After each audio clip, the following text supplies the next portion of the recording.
Law tahurat qulubukum. Egerde sizlerдің жүрегіңер таза болғанда, машабиат min kalamillah. Жүрегіңер Алланың сөзінен, Құрандан тоймақ емес. Жүрегіңер таза емес, ошон үчүн Құран укканда уга албай атасың. Биз бүгүн сотканы карасак, 2 саат карайбыз, 3 саат интернет ачабыз. 15.000 Құран ачканга жүрөгүбүз тартпайт. Жүрөгүбүз өлүп калган, бузулуп калган, чирип калган, сасып калган, айнып калган.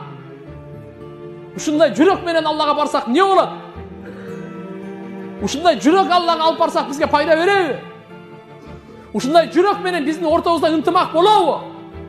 Билип билбей интернетте биресе жазып атат, айтып атат, комментарий ар балакат. Тааныбы, тааныбайбы, ушакпы, жалабы, динге зыянбы, ахиретке зыян, буга кызыктырбайт бардыгына. Анткенде буда эмне жок да? Буда акыл жок.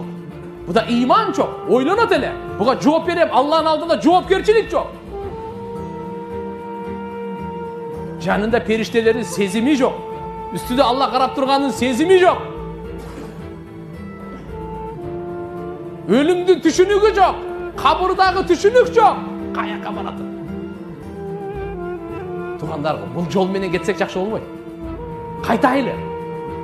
Иржиу, кайткыла. Лааллакум туфлихун. Мүмкүн силер бактылуу болуп каласыңар, азыр мүмкүнчүлүк бар кайтканга. Шанс бар, эмне үчүн? Силерде жашоо бар. Денеңерде жан бар. Денеңерде жан чыгып кетсе, бияка келбейт элек. Бул сөздү сүйлөбөйт элек. Бул сөздү укпайт элек.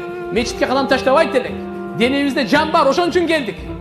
Ошон үчүн басып келдик. Аллага райымдуулугу бул дагы. Алла Таала кейде кичине өмүр берип, мүмкүнчүлүк берет.